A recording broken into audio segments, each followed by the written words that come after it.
B2, the Beast, has made a massive recovery. And he said, you know what? We let the crowd down. We got to come back. We got to go live. Let's not talk about Tsitsipas, Fritz to start out with. We kind of already went over that a little bit. Let's come back and let's start talking about Medvedev, Cressy, because that can be an interesting matchup. That can be a really interesting matchup. Want to get your thoughts when you come on in. Definitely say hello. Let me know who you are picking for the Medvedev-Cressy match. I find this to be an interesting matchup in that no one really on the tour plays like Cressy. Of course, we know not many people play like Medvedev either. So really interesting matchup. And if you don't know who Cressy is, I think everybody at this point knows who Medvedev is since he's number 2 in the world. And pretty much if he can win this tournament, which how are you going to beat him? He will become the number 1 tennis player in the world.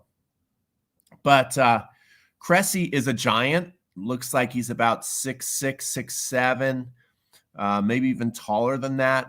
Massive first and second serve. One of the commentators said, I don't think there's anybody on tour that you can't really tell the difference between their first and their second serve like Cressy.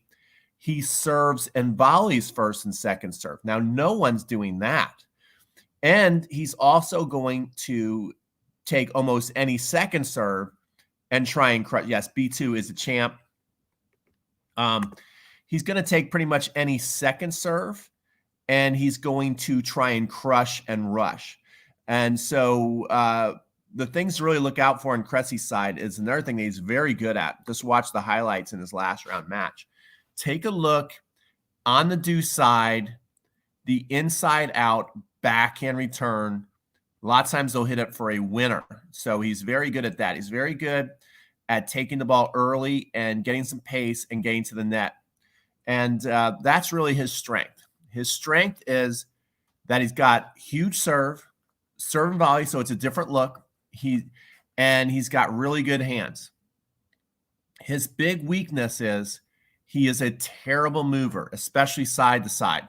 He's much better moving forward because that's what he likes to do, come forward. So he looks more natural coming forward and can make a quick move here or there at the net. And he's a big guy, so he can cover a lot of ground. But when it gets to running back and forth, side to side, it's a nightmare. So he does not want to get into that. And so if you're Medvedev, you're telling yourself, okay, I got to make a lot of first serves. So the guy doesn't have a chance to really take advantage of any second serve. So though Medvedev has a pretty big first and second serve. But I think to be on the safe side of your Medvedev, go get the first serve in, get into rallies. The guy can barely move side to side. He's a terrible mover side to side. And I think also it's going to be interesting. Medvedev staying so far back is either going to, continue to work for him like it seems like it always does, or it can actually be exposed. His strategy of staying so far back can be exposed because, a big serve and volleyer, all that time the ball is traveling to Medvedev, you can get closer to the net and then you can knock off volleys. And so that'll be interesting to see if Medvedev continues to stand way, way back to the fence. And at this point, that's pretty much all he plays. So I don't know how good or how comfortable he'd do if he was forced to make an adjustment and return shorter into the court. I don't know if he can do that really, because I don't even see him ever do that anymore. He's just way back by the fence and returning serves. So, can Cressy as a serve and volleyer take advantage of Medvedev's return position, get a lot of first serves in, get close to the net, and knock off volleys? If he can do that, he can make it a match. If he can do that with the serve and volley, and if Medvedev misses a number of first serves and Cressy can attack the second serve and put pressure on him, Cressy's got a really, really slight puncher's chance at an upset. But I think to do that when you're talking about 2 out of 3 sets, it's more possible, especially. But 3 out of 5 sets versus Medvedev, you just figure there's going to be a game where Cressy misses some serves. Medvedev gets some balls back. And then I just don't see this guy really challenging Medvedev's serve game to even come close to breaking. So he's really going to have to like win in 7-5, 7-6 sets. If Medvedev can get the guy's return back and make him play some tough volleys, then Medvedev will just set up the second shot pass and can really, make this a really easy victory, like a 6-4, 7-5, 6-2 type result is probably most likely. But Cressy can make it interesting if he can serve big, volley well, and attack the Medvedev second serve. That's his really only chance. Once it gets into rallies, there's like no chance he's going to out-rally Medvedev. So, yeah, what do you think about that, B2? B2 is focused. He's in a zen state now with his ball. Look at that. He likes to just kind of just hang out with the ball, and he'll just lay like this for quite a while. His eyes are closed. He's in a zen state, and he's thinking about the matches. He's really focused on the matches. And he also would like us now to start talking about, B2, what do you think about Felix Auger-Aliassime versus Cilic? Because Cilic, B2, you might not know this because you're a young puppy, but Cilic actually has won a U.S. Open. He's got to the finals of the Australian Open, and he got to the finals of Wimbledon. Interestingly enough, Federer was involved in all three of those Grand Slams. He beat Federer at the U.S. Open, and then Federer got to avenge both those losses at Wimbledon and the Australian Open. So B2 did not know that. He did not know that. But, yeah. So this is what Cilic does. That's why if I'm Felix Auger-Aliassime, I'm a little nervous to go into this matchup because Marian Cilic is an all-or-nothing player. He literally will lose first or second round for like almost a year, it seems like, or 2 years sometimes, and then go on a tear where he just, doesn't even look for a good result. He just goes right to the finals. So is he doing this again? Is he doing this again to where he's setting himself up to shock the world and get to the finals of yet another major? I mean, when you think about all the people who have not gotten to a major, all the talented people who have not gotten to a major final, Cilic has done it, I think, more than anybody outside of Roger, Rafa, and Novak in the last 10 years. So this guy is one of the few people who can regularly on a I wouldn't even call it semi-regular basis, biannual basis, get to a Grand Slam final, which is more than pretty much anybody else is doing. Hey, Pete, good morning. Well, good morning. Bashkar says good morning. And Bashkar, you see, we're just hanging out here. B2 says hello. Look at B2, Bashkar. Look at how he's just in the zone here with his favorite toy. Notice he likes the yellow ball. Like that's because he's a tennis dog. So he likes the yellow ball, and he's just in the zone right now. He's just focused. He could either fall asleep, but he's also praying that I will grab hold of the ball. So he's waiting for that moment where I grab hold of the ball. So, Bashkar, who are you picking? We're talking about Medvedev, Cressy. I think Medvedev is probably going to make easy work of Cressy. And we're also talking about Felix Auger-Aliassime, who is going to play Marian Cilic. Now, most people who don't really know Cilic would say, well, Cilic is going to lose. But Cilic, again, once he like goes into hibernation. He's a hibernation tennis player. But when he comes out of hibernation, he turns into an absolute beast, much like the great B2 will do. And he just goes all the way to the finals. That's what he does. That's his thing. It's like, I'm either going to lose first or second round, or I'm going all the way to the finals. So if you're Felix Auger-Aliassime, and if you know the history of the game, you might be a little nervous at this point because you're like, I have all the talent in the world, but I can't figure out how to do that. I haven't done that yet. What's that like? I want to know what that's like. That's what FAA is thinking. So, it's really going to be an interesting matchup because when Cilic is playing well, he does everything well. He has a big serve. He's got a huge forehand. He's got a massive backhand. For a big guy, he moves very well. He's not great at the net, but he's not bad at the net. And then Felix Aliassime, he's got the Federer forehand 2.0. Serve is massive. Technique all over the court is beautiful. His backhand looks really good, but I would call it a weakness. And he can become very shanky. He can double fault. He just can go off the rails at times.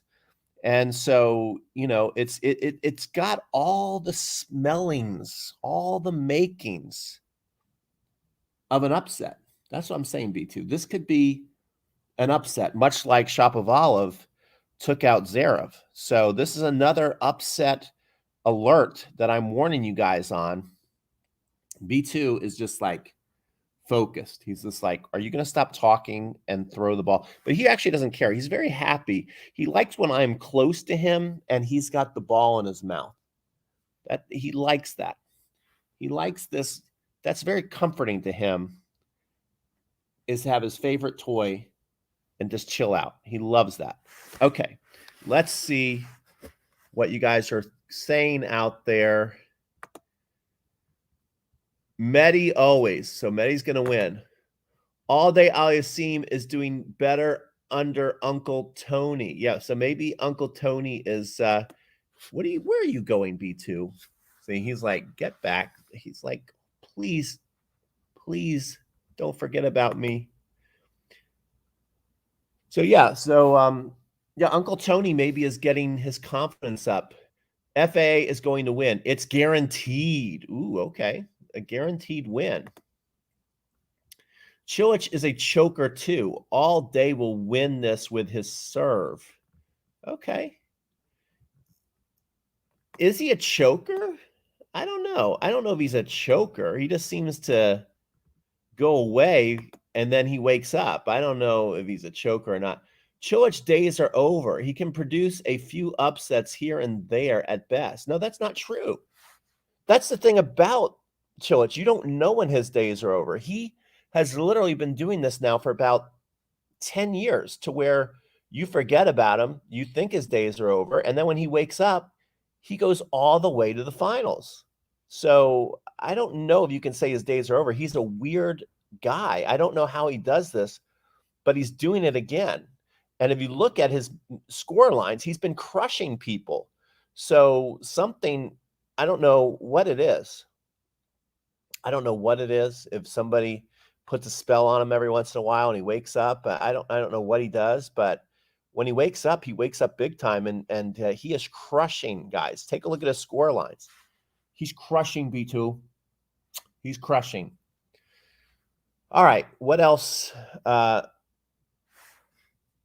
Yeah, I agree right here with this one. Choker, he played in the toughest era.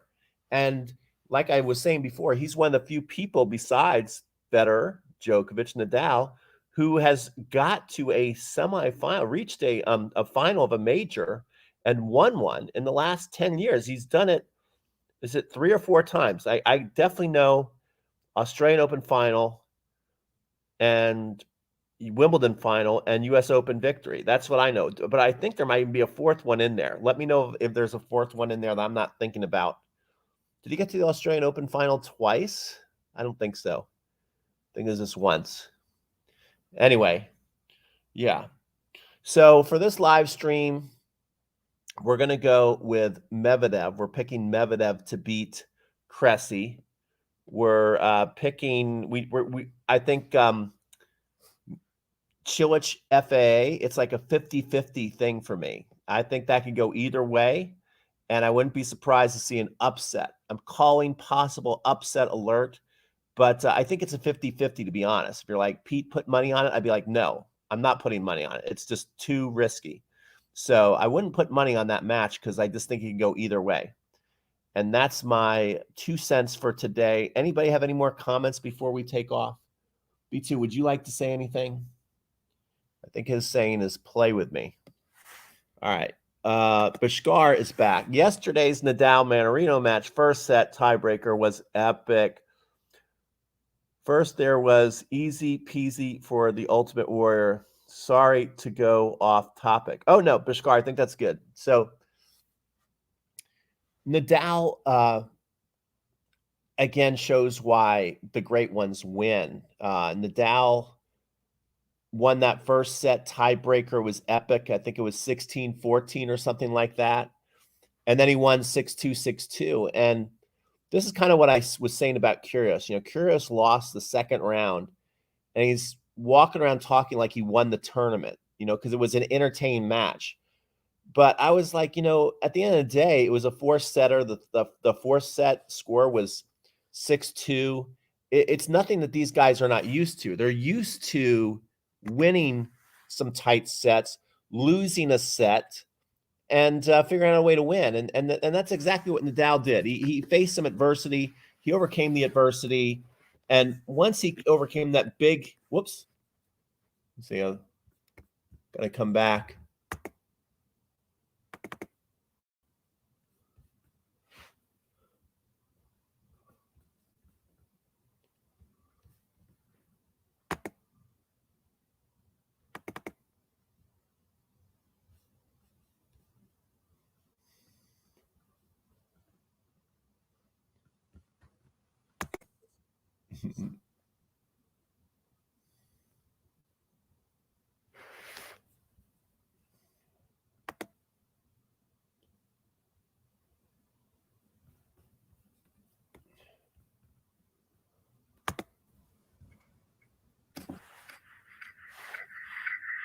Okay, guys, I'm back. What is this? Oh, no. All right. Oh, no. All right. Oh, no. All right. Oh, no. All right. Oh, no. All right. Oh, no. All right. We're going to end this stream. With technical difficulties.